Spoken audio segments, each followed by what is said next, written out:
A millionaire leaves a 70-year-old woman alone in the middle of a brutal snowstorm. Without strength to walk, she collapses in the snow while silence tries to silence you. But a horse appears from the top of the hill and witnesses everything with watchful eyes. What happens next transforms this abandonment into a story that shocked the entire country. If this story interested you, don't forget to subscribe to our channel and tell us which city you're watching from. We continue. I promise this will be the best story you'll ever hear in your life. The car door closed with a dry thud. Helen felt the cold of the Blue Ridge Mountains penetrate her bones as she watched August's vehicle, her husband of 30 years, disappear into the thick fog. He didn't even look back. He just left her suitcase by the roadside and departed, like someone abandoning an unwanted object. At 65, Helen never imagined she would end up like this, alone, on a deserted road, surrounded by the absolute whiteness of the winter landscape. Her ankle hurt intensely after tripping while getting out of the car. August hadn't even waited to see if she was okay. How did we get to this point? She asked herself as she tried to lift her body. The searing pain made her fall again.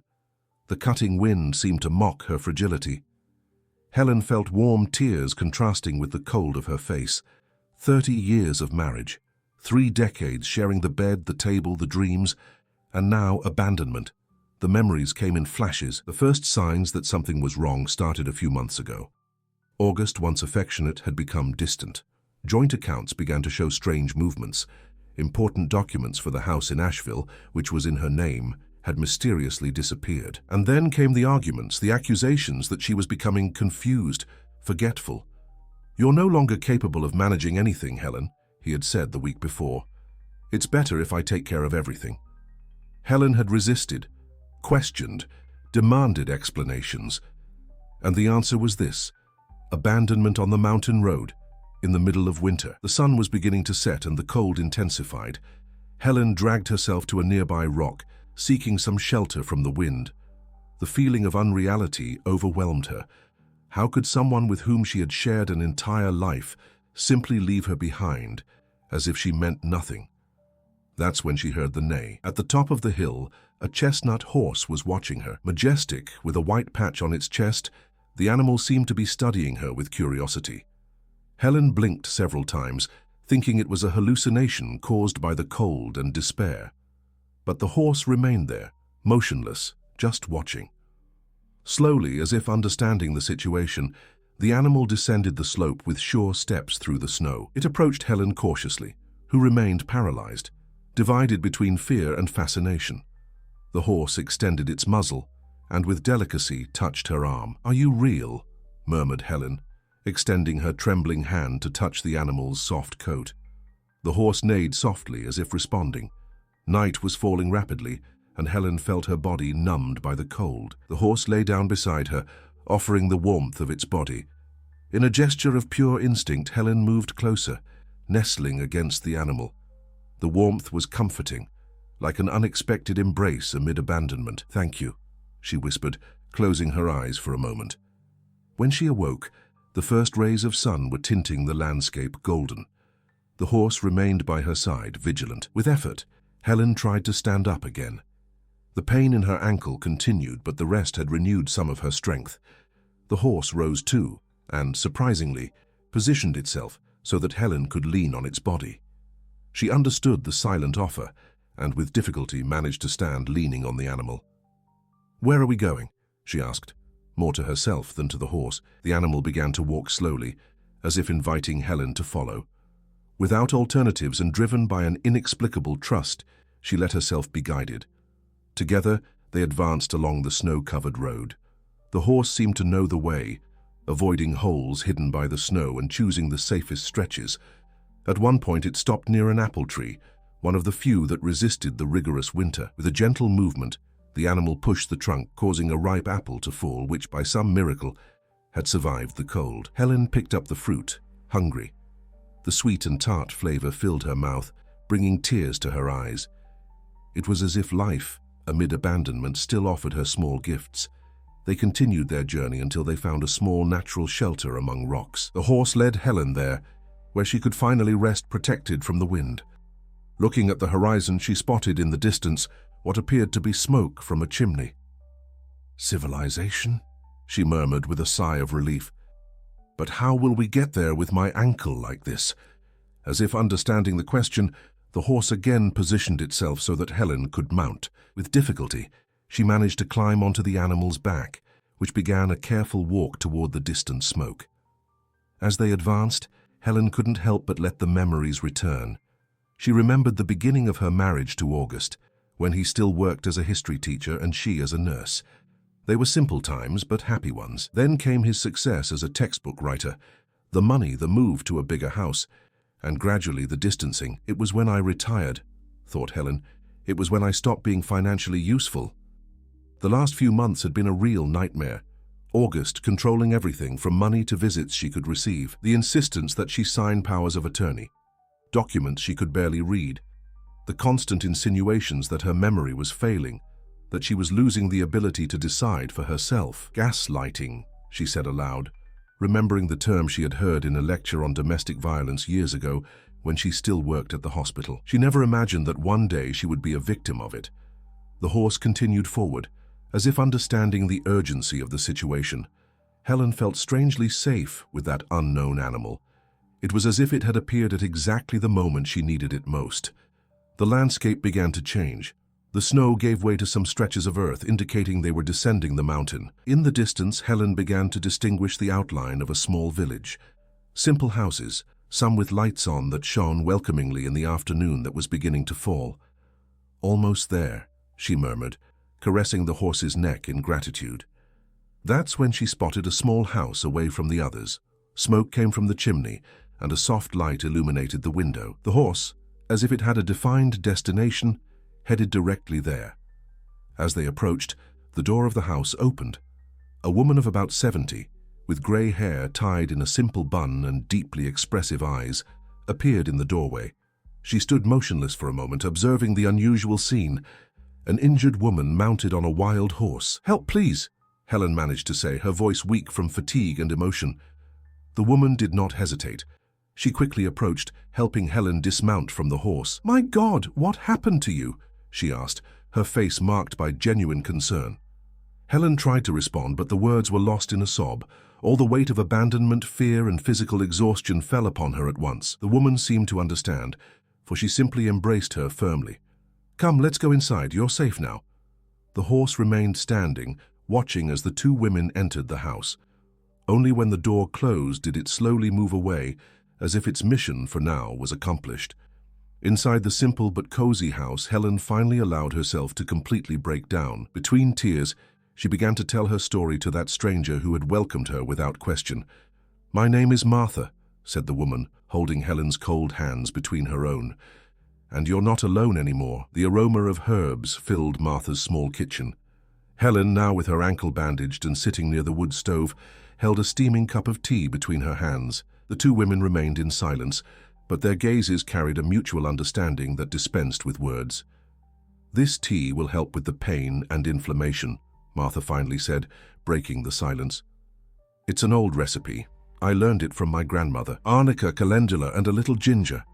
Helen sipped the tea, feeling the warmth descend down her throat, bringing comfort to her exhausted body. "Thank you," she murmured, "for everything. I don't know what would have happened if Star hadn't found you," Martha completed with a serene smile. "That's what I call that horse. He appears around here from time to time. Nobody knows where he comes from or who he belongs to." Helen looked out the window. The chestnut horse was grazing peacefully in the small yard, as if it had always been there. "It's almost as if he knew I needed help," commented Helen, still incredulous about the whole situation. "Some things cannot be explained by common logic," responded Martha, sitting across from Helen. "Now, if you're willing, I'd like to hear your complete story. Perhaps I can help." With her voice broken by emotion, Helen began to narrate the last months of her marriage. She told how August, after his retirement as a renowned writer, had begun to change. The small criticisms transformed into constant humiliations. Financial control became absolute. And then the more serious manipulations came. "He began to hide my documents, my blood pressure medication. When I questioned him, he said I had lost them, that I was becoming forgetful," Helen reported, silent tears running down her face marked by the years. Then he began to insist that I sign papers. He said it was to facilitate the administration of our assets, since I was no longer capable. Martha listened attentively, her perceptive eyes not missing any detail of the narrative. Some of these papers I managed to read. They were property transfers, broad powers of attorney, even a document suggesting an assessment of my mental capacity, continued Helen. When I refused to sign, things got worse. He isolated me. He told our friends that I was experiencing cognitive problems, that I had paranoia crises. And no one questioned it? Asked Martha, furrowing her brow. August was always very respected in our community. University professor, author of textbooks used across the country. Who would doubt him? Helen sighed deeply. Besides, he is extremely charming and convincing when he wants to be. To the outside world, he's the perfect husband, taking care of his sick wife. Silence hung for a few moments while Martha reflected on the account. Finally, she stood up and went to an old wooden shelf, from which she took a photo album. You know, Helen, your story isn't as uncommon as it might seem, she said, carefully leafing through the album, especially in small communities like ours. Martha showed a photograph of herself, apparently taken about 20 years earlier. Beside her, a tall man with a severe expression embraced her. The contrast between her forced smile and his dominant posture was evident. Gerald, my ex-husband, explained Martha. For 15 years I lived in a marriage very similar to what you described. The isolation, the financial control, the humiliations. Her voice faltered momentarily. The difference is that, in my case, there was also physical violence. Helen extended her hand, holding Martha's in a gesture of solidarity. The mutual understanding of their experiences created an invisible bond between the two women. How did you manage to get out? Asked Helen. An enigmatic smile appeared on Martha's lips. I had help. From people and, well, from beings that appeared at the right moment. Before she could elaborate, firm knocks on the door interrupted the conversation. Martha went to answer, returning accompanied by a man of about 60, tall with closely cut grey hair and an erect posture that betrayed a military past. Helen, this is Sheriff Al. He was a police sergeant for 30 years and is now the retired sheriff of our village. The man extended his hand to Helen in a formal greeting. Martha told me briefly about your situation. I'm here to help in any way possible. In the following minutes, Helen repeated her story to Sheriff Al, who listened attentively, making occasional notes in a small notebook. His expression, initially neutral, gradually transformed into a mask of contained indignation. What your husband did constitutes several crimes, ma'am, he finally said. Abandonment of an incapable person, attempted fraud, forgery, psychological violence, financial abuse. I don't want to create problems, interrupted Helen, suddenly apprehensive. I just want to recover my documents, my identity, my life. Sheriff Al exchanged a significant look with Martha before responding. I understand your hesitation, but this goes beyond a personal matter. Your case may not be isolated. What do you mean? Asked Helen, confused. In the last 2 years, we've had reports of similar situations in the region, explained the ex-sheriff. Elderly women, especially widows or those with controlling husbands, who suddenly lost properties, life savings, even their social identities. Helen felt a shiver run down her spine. Do you think there's some connection with what happened to me? It's too early to affirm, but there are patterns, responded Sheriff Al cautiously. In all cases, there was a man, husband, son, or nephew, who gradually took total control over the victim's life. Social isolation, psychological manipulation, lost documents, and then, when resistance began, the woman simply disappeared. A heavy silence fell over the room. Helen felt her heart accelerate, finally understanding the true dimension of the danger she had faced. He didn't just want my assets, she murmured, her voice almost inaudible. He wanted to completely erase me. Exactly, confirmed Sheriff Al. And that's why we need to act quickly. If the pattern holds, your husband is already creating a narrative to explain your disappearance. As if to confirm the ex-sheriff's words, Martha's phone rang. It was Susan, the owner of the small market in the village, informing them that an elegant man had been there earlier, showing a photo of a woman and asking if anyone had seen her. He said she was his wife, who suffered from Alzheimer's and had run away from home during a confused episode. Did he show any documentation? asked Sheriff Al, who was now speaking on the phone. Yes, he even had a medical report, responded Susan. It all seemed very official. After hanging up, Sheriff Al turned to Helen, his expression grave. He's here, and he's one step ahead of us with falsified documentation. Helen felt the blood freeze in her veins. What do we do now? First, we need to ensure your safety, said Sheriff Al. Then, we'll collect evidence to dismantle the narrative he's building. At that moment, Star neighed loudly outside, as if alerting them to something. Martha went to the window and saw an unfamiliar car passing slowly on the road. He's watching us, she murmured. Sheriff Al quickly turned off the lights in the house. We need a plan, he said in a low voice, and fast. During the following hours, the three developed a strategy. Helen couldn't simply denounce August. It would be her word against his, and he had already built an image of her as mentally incapable. They needed concrete evidence of the manipulation and abandonment. I have a friend who works at the county clerk's office, said Martha. She can help us discover which documents were recently registered in your name or transferred. And I can activate some old contacts in the police, added Sheriff Al, to discreetly investigate your husband's recent financial history. Helen, for her part, tried to remember details that could serve as evidence. My cell phone, she suddenly exclaimed. August didn't know, but I recorded some of our last conversations when he started acting strangely. The phone is in the suitcase he left with me. Helen's suitcase was quickly brought inside. Besides some clothes and basic personal items, there was her cell phone, with a low battery but still working. In the recordings, August's controlled but threatening voice could be clearly heard. You're becoming senile, Helen. If you continue resisting, I'll have to take more serious measures. No one will believe you, understand? The recordings were incriminating, but still insufficient for a solid case. They needed more. If he's in the village looking for you, it means he hasn't officially reported your disappearance yet, reasoned Sheriff Al. That gives us some time. While they talked, Star remained restless outside. The animal's behavior caught Martha's attention, who went to check. Through the window, she saw the horse insistently digging the ground near a tree in the yard. He's trying to show something, she said, intrigued.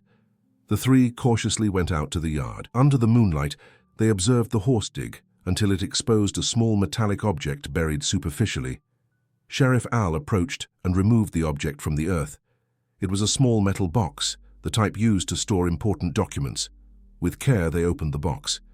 Inside, they found various aged papers, certificates, deeds, old photographs. Martha took the documents with trembling hands. They're mine, she whispered, her voice choked with emotion. Documents that Gerald hid from me years ago, papers that prove that this land, this house, were always mine, inheritance from my family.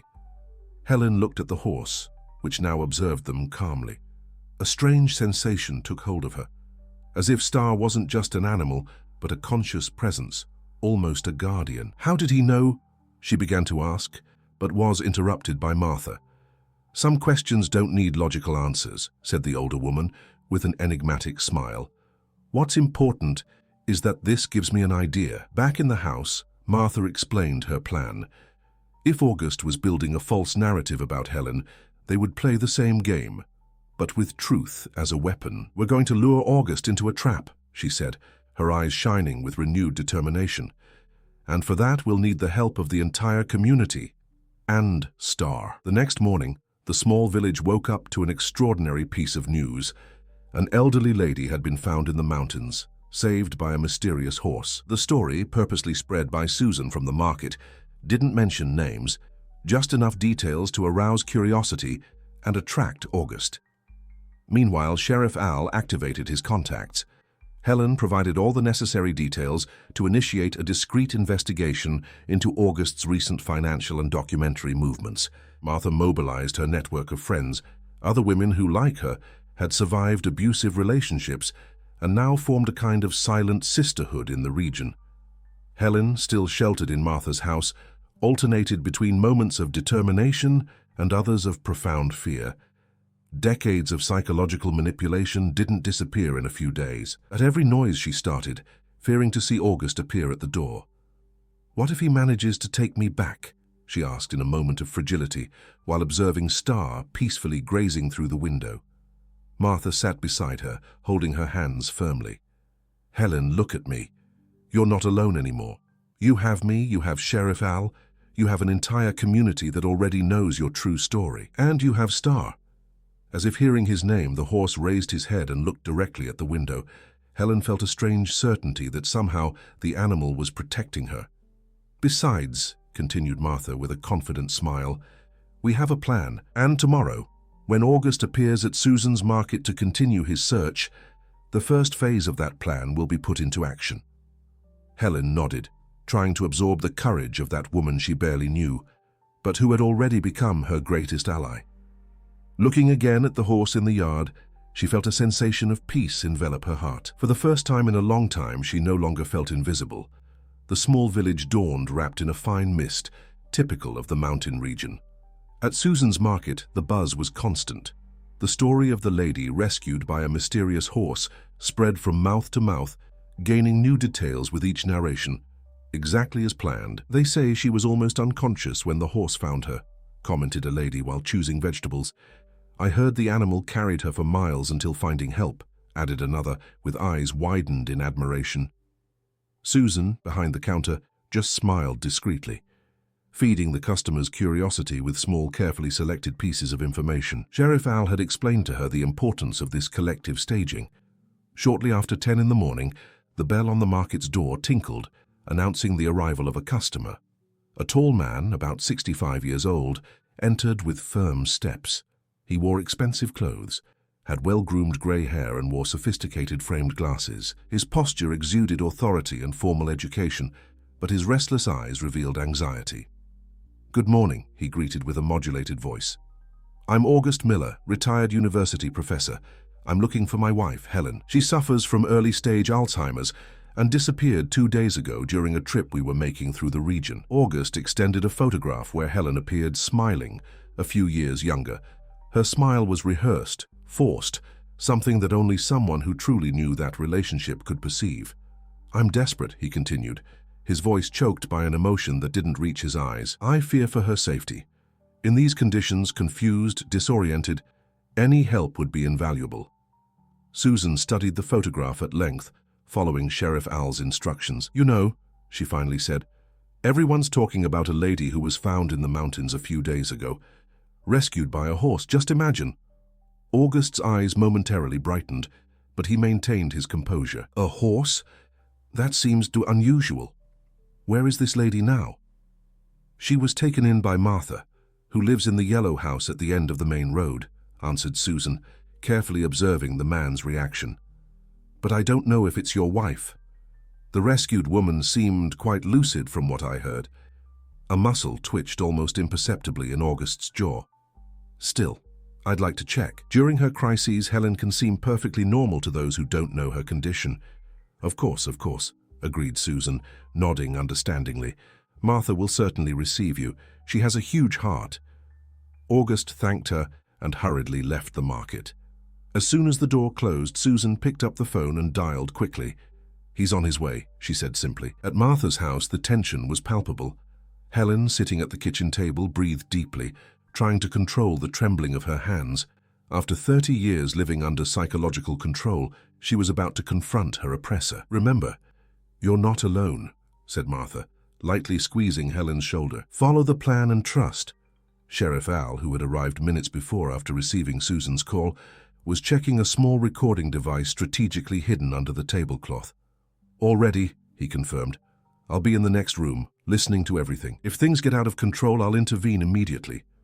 In the yard, tied near the improvised stable, Star seemed restless, as if sensing what was to come. Helen looked through the window at the animal that had saved her life and felt a strange serenity envelop her. It was as if the horse transmitted strength to her. "He's coming," announced Sheriff Al, who was observing through a crack in the curtain. "Remember, we need him to admit the abandonment and manipulations. Without that, it will be difficult to build a concrete case." Helen nodded, swallowing hard. Her heart was beating so strongly that it seemed to want to escape from her chest. Martha sat beside her, assuming the role of the unsuspecting hostess they had agreed upon. Firm knocks on the door announced August's arrival. Martha calmly stood up to answer, while Sheriff Al discreetly withdrew to the adjacent room. "Good morning," August's voice sounded controlled and educated when the door opened. "I'm August Miller. I heard that you are sheltering a woman found in the mountains. I believe it might be my wife, Helen." "Ah, yes, please come in," invited Martha, perfectly playing her role. "We were just having tea." When August entered the room and his eyes met Helen's, a dense silence took over the environment. For a very brief moment, August's mask of concern fell, revealing first surprise and then irritation, but he quickly recomposed his expression. "Helen, my love!" he exclaimed, advancing with open arms. "Thank God you're well. I've been so worried." Helen remained motionless, her hands firmly gripping the teacup to disguise her trembling. "Hello, August," she responded with a calmness she didn't feel. "She arrived in a deplorable state," commented Martha, carefully observing the dynamics between the couple. "Injured ankle, hypothermia, dehydrated. If it weren't for Star, I don't even like to think about what could have happened." "Star?" asked August, confused. "The horse that found her and brought her to my house," explained Martha, pointing to the window that gave onto the yard where the animal could be seen. August cast a quick glance at the horse and then returned his attention to Helen. "We need to go home immediately, dear. You need proper medical care. Your medications—" "I'm fine here, August," interrupted Helen, surprising herself with the firmness in her voice. "Martha has been taking very good care of me." August's smile faltered for an instant. "Helen, you're not thinking clearly. You know you have episodes of confusion. The doctor explained that this is part of early Alzheimer's." "What doctor?" asked Helen, following the script they had planned. "Dr. Morris, the one who never examined me but signed a report about my supposed condition." August's expression subtly hardened. "You're confused again. We had several consultations with Dr. Morris in the last few months. You simply don't remember," Martha intervened, maintaining her gentle tone. "Mr. Miller, your wife told me a quite different story about hidden documents, emptied bank accounts, psychological manipulation." "And doesn't that prove exactly what I'm saying?" retorted August, addressing Martha with a condescending smile. "Paranoid inventions are classic symptoms of her condition. The specialists warned me this would happen." Helen felt anger growing inside her, gradually replacing fear. 30 years of silencing culminated in that moment. "Tell her, August," she said, her voice firmer now. "Tell her how you left me on the mountain road in the middle of winter with just a suitcase and a thin blanket." "That's absurd," exclaimed August, but a slight blush rose up his neck. "You got out of the car during an argument. I stopped to look for you, but you had disappeared in the fog. I spent hours searching." "Then why didn't you alert the authorities immediately?" questioned Helen. "Why didn't you report my disappearance? Why are you only now, days later, asking around if anyone has seen me?" August opened his mouth to respond, but hesitated, realizing the logical trap. His expression changed, hardening. "Enough of this farce," he said, his voice losing its previous affability. "You're coming home with me now, Helen. I have documents proving your mental condition. No one will believe your fanciful stories." "I have proof, August," retorted Helen. "Recordings of your threats, witnesses to your abusive control, bank statements showing suspicious transfers." The mention of the recordings made August visibly pale. For a moment, silence reigned in the small room. Outside, Star neighed loudly, as if responding to the growing tension. "You have nothing," August finally said, regaining his composure. "And even if you did, who would believe you? A confused elderly woman against a respected academic? Be reasonable, Helen." That's when the bedroom door opened and Sheriff Al entered the room. Impeccable uniform, imposing posture. "I would believe her, Mr. Miller," he said with authority, "as well as the current sheriff, who is already aware of the case, and the regional prosecutor, who received a complete dossier this morning about your activities of the last few months." The ex-sheriff's arrival caught August by surprise. His eyes quickly scanned the environment, like a cornered animal looking for an escape route. "I don't know who you are, but you're meddling in private family matters," said August, trying to regain control of the situation. "My wife needs medical care. I have reports that prove this." "Fraudulent reports," retorted Sheriff Al, slowly approaching. "Just like the property transfer documents you tried to register last week, and the powers of attorney with your wife's forged signatures. Everything is already being investigated." August's face transformed. The mask of concerned husband completely vanished, revealing an expression of contained fury. "You have no idea who you're dealing with," he hissed through his teeth. "On the contrary," responded Sheriff Al calmly. "We know exactly who you are, August Miller, and we also know about the other women." "What other women?" asked Helen, genuinely surprised, departing from the script they had rehearsed.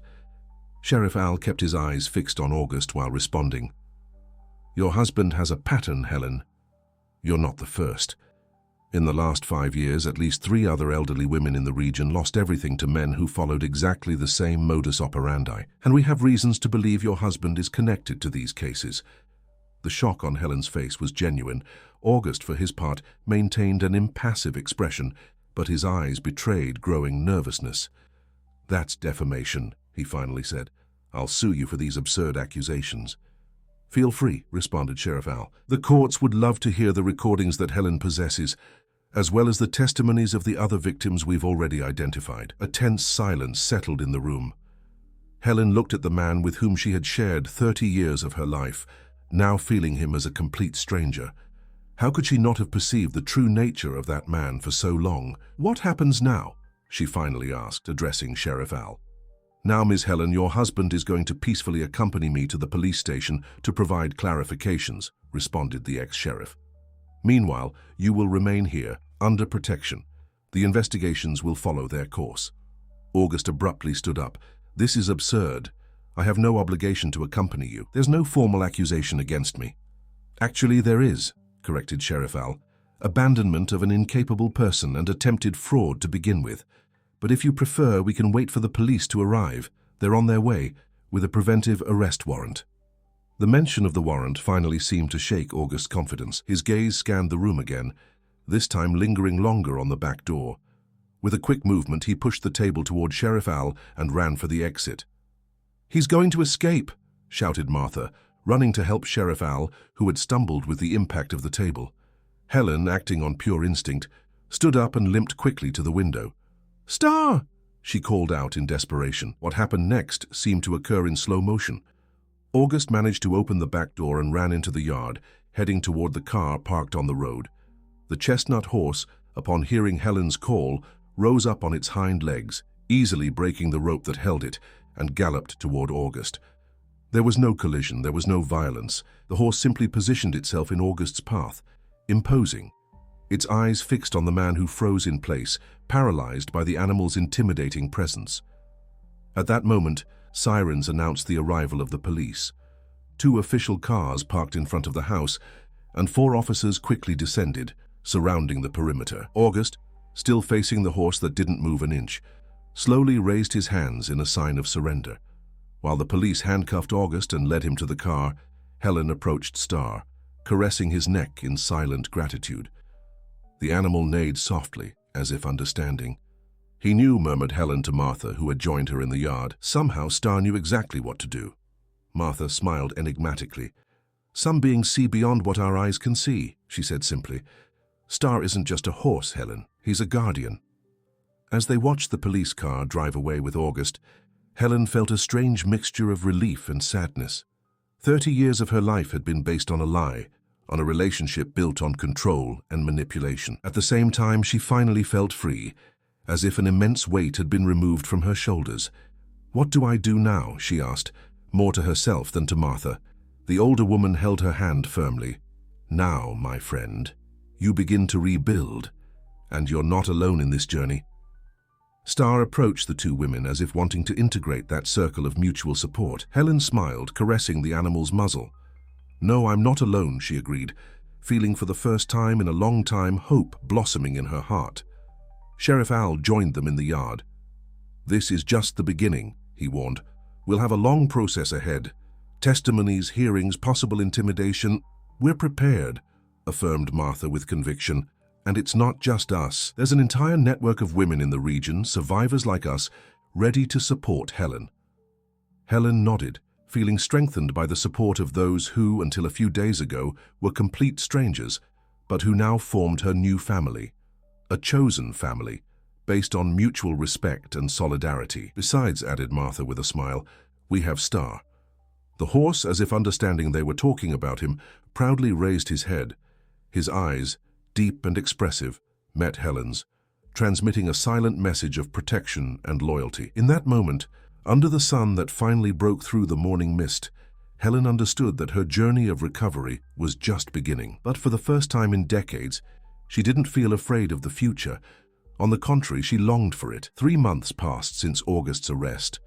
Martha's small yellow house, previously a temporary refuge, had become Helen's home.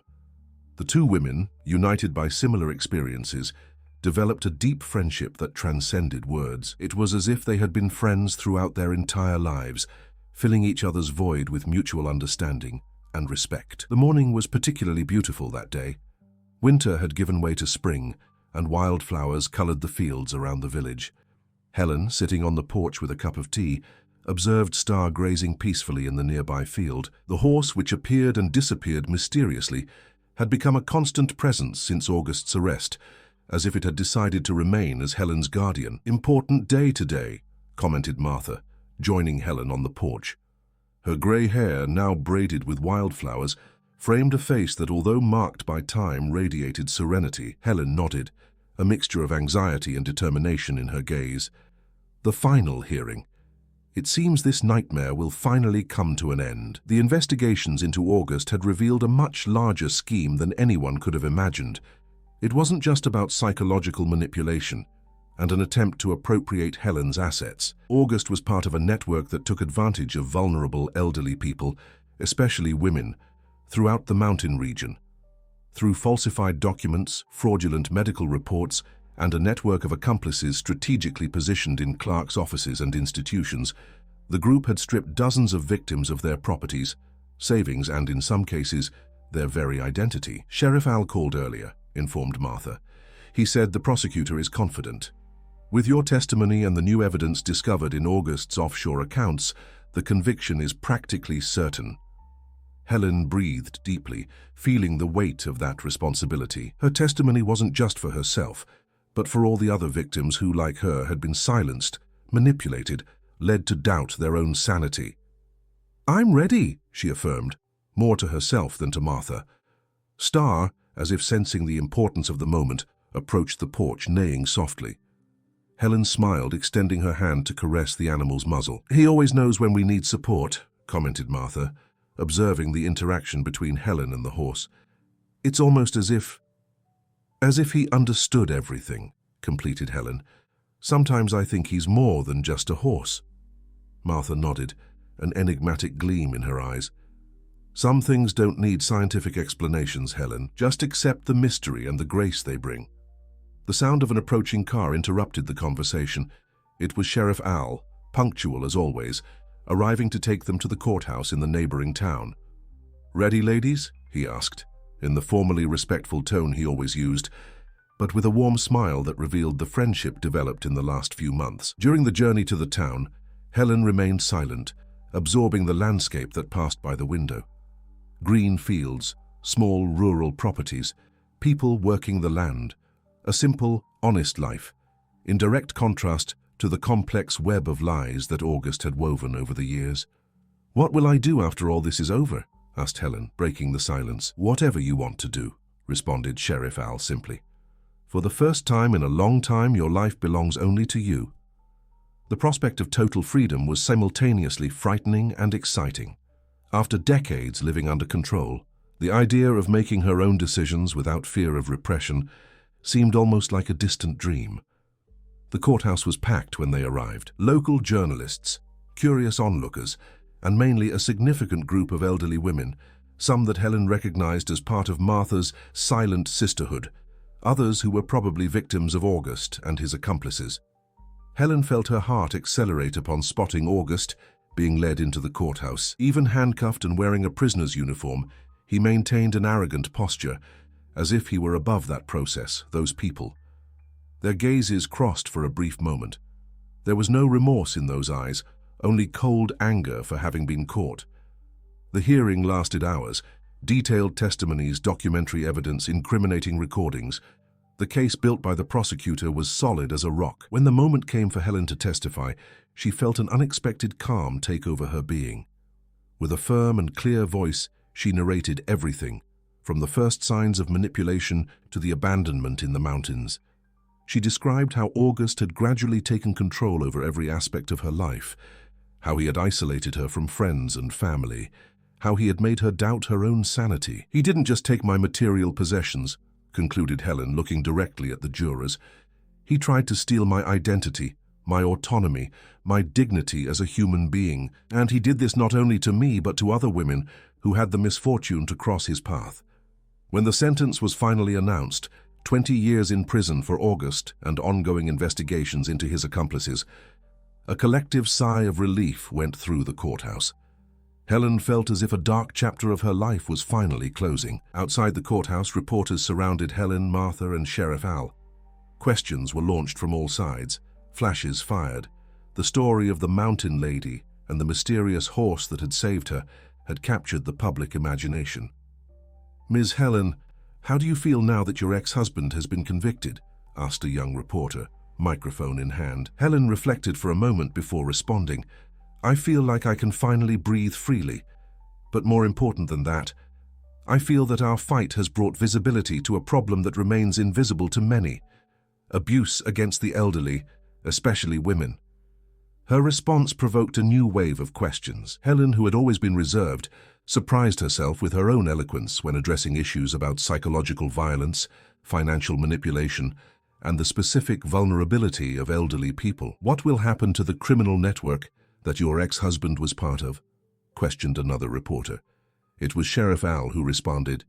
"The investigations continue. We've already identified at least 10 others involved, including clerk's office employees, doctors, and lawyers. This is just the beginning." Back in the village, days later, Helen was received as a heroine. Her courage in publicly confronting August and exposing the criminal scheme had inspired other victims to speak out. What had begun as the personal drama of a woman abandoned in the mountains had transformed into a regional movement, raising awareness about elder abuse. On a particularly pleasant afternoon, Helen was walking through the field with Star by her side when she had an idea that would change not only her life but that of many other people. "I want to transform the house that was mine and August's into a shelter center," she announced during dinner with Martha and Sheriff Al. "A place where elderly victims of abuse can find refuge, legal assistance, and, mainly, understanding." The idea was received with enthusiasm. In the following months, with the help of the community and using part of the resources recovered from August, Helen's old house in Asheville was completely renovated. What had once been a space of oppression was transformed into a sanctuary of hope. Star of the Mountain was the name chosen for the shelter center, a tribute to the mysterious horse that had initiated that entire journey of transformation. The symbol of the institution, a chestnut horse under the stars, became emblematic in the region, representing protection and renewed hope. The inauguration of the center, on a sunny Sunday in summer, gathered people from throughout the region: authorities, journalists, supporters, and, mainly, elderly women who had found courage to seek help inspired by Helen's story. In her opening speech, she maintained the simplicity that had always characterized her. "This place is born from pain, but is sustained by hope. Here no one will need to feel invisible or doubt their own story. Here each voice will be heard, each experience validated." As she spoke, Helen spotted Star grazing peacefully on the hill near the center.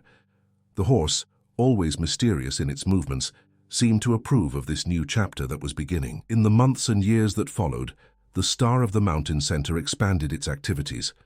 Beyond emergency shelter, it began to offer legal assistance, psychological support, and, at Martha's insistence, therapeutic craft workshops where the sheltered could transform their stories of pain into art. Helen, who had never imagined a life beyond the limits imposed by August, found a purpose that transcended her own experience. Each new case welcomed at the center, each story of overcoming, each small judicial victory against abusers was a confirmation that her own pain had not been in vain. On a specific afternoon, 5 years after the inauguration of the center, Helen was sitting on the porch of the house she shared with Martha, leafing through an album of newspaper clippings and photographs that documented the trajectory of Star of the Mountain. "More than 200 people sheltered," she murmured to herself, amazed at the reach the project had achieved. Who would have thought that that abandonment on the road would transform into all this? Martha, who was approaching with a tea tray, smiled. The universe has mysterious ways of guiding us to our true purpose, doesn't it? Sometimes, what seems to be the end is just the beginning of something much greater. Helen nodded, reflecting on the friend's words. Her gaze wandered to the hill where Star used to appear. The horse hadn't been seen for almost a week. His temporary disappearances had become part of the mystery that surrounded him. "Do you think he'll return?" asked Helen, referring to the animal that had changed her life. "He always returns when necessary," responded Martha, with the serene certainty that characterized her. "Perhaps now he's helping another person who needs to find their way." As if to confirm Martha's words, the phone rang inside the house. It was Sheriff Al, informing them about a new elderly woman rescued in the vicinity of the mountains, apparently abandoned by her son who had tried to appropriate her pension and property. "And the most incredible thing," added Sheriff Al, "is that she says she was guided to the main road by a chestnut horse with a white patch on its chest. When the police found her, there was no sign of the animal." Helen and Martha exchanged significant looks. There was no need for words to express what both felt, the confirmation that Star was, in fact, much more than a simple horse. That same night, while they prepared the center to receive the new shelter, Helen spotted a familiar silhouette at the top of the hill. Star was observing the movement, as he always did, vigilant and protective. "Thank you," whispered Helen to the wind, somehow knowing that the horse would hear her. "For everything." The animal neighed softly, as if responding. And then slowly it turned and disappeared into the darkness of the night, its silhouette cut out against the starry sky. A silent guardian, ready to appear whenever a lost soul needed to find its true path. In the main room of the center, a large painting depicting Star occupied a prominent place. Painted by one of the first sheltered women, it showed the majestic chestnut horse under a starry sky, its deep eyes transmitting that same mysterious wisdom that Helen had known firsthand. Below the painting, a simple plaque contained an inscription that had become the unofficial motto of the center.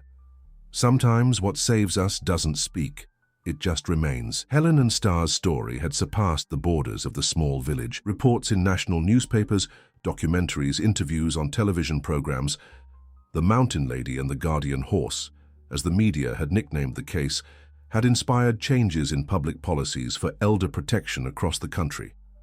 What had begun as a personal tragedy had transformed into a national movement. In a ceremony held in Washington, D.C., Helen received a tribute from the Department of Human Rights for the work developed at the Star of the Mountain Center. At the microphone, before authorities and cameras, she maintained the same simplicity that had always characterized her. "I never planned to be an activist or defender of causes," she said with an emotional voice. "I was just a woman who, after decades living in the shadows, finally found her own light. And if that light now illuminates the path of others, this is due less to me and more to all who extended their hand to me when I needed it most, especially a mysterious horse that appeared out of nowhere and gave me back my dignity." The mention of the horse provoked indulgent smiles among those present, many of whom considered this part of the story a folkloric embellishment. But Helen, Martha, and all who had crossed paths with Star knew the truth that transcended rational explanations. On the 10th anniversary of the Star of the Mountain Center, a large celebration was organized. The space, which had begun modestly, now had 3 units in different cities of the region, all following the same philosophy of integral shelter and restoration of the elderly's autonomy. During the party, a young journalist approached Helen, who now, at 75, maintained the same determination in her eyes, although her body carried more marks of time. "Ms. Helen, after 10 years dedicated to this cause, what would you say was the greatest lesson learned?" asked the reporter. Helen reflected for a moment, her gaze wandering over the crowd of gathered people, former sheltered individuals, volunteers, supporters, authorities, all there because of a chain of events that had begun with abandonment and almost ended in tragedy, if not for a mysterious horse. "The greatest lesson," she finally responded, "is that it's never too late to begin again. At 65, when many think that life is ending, mine truly just began. And more importantly, I learned that the greatest transformations frequently are born from the greatest pains. What seems to be the end can be just the beginning of something much greater and more significant." The reporter noted attentively, visibly touched by the response. "And the famous Star Horse, does he still appear around here?" Helen smiled. He appears whenever someone really needs him, not as we want but as we need. That same night, after the celebration, Helen was walking alone through the field near the house she shared with Martha. The full moon illuminated the landscape with a silvery light, giving an almost magical aspect to the surrounding nature. At the top of the hill, Star's silhouette was cut out against the starry sky. Helen smiled without surprise. Somehow she knew he would be there on this special night. Slowly, with the serene dignity of well-lived years, she climbed the hill to where the horse was waiting. Without words, she caressed the animal's neck, a silent communication that transcended the need for language. "Thank you," she finally whispered, "for showing me that it's never too late to find one's own worth." The horse neighed softly, its wise eyes fixed on hers, as if saying it had always known about the strength that Helen carried within herself, even when she herself doubted. Together, under the starry sky, woman and horse remained in silence. Two beings united by an inexplicable bond that had transformed not only their lives, but those of hundreds of other people. A story of abandonment that had transformed into a legacy of hope, proving that sometimes the most significant new beginnings arise in the moments we least expect, through the most unlikely messengers.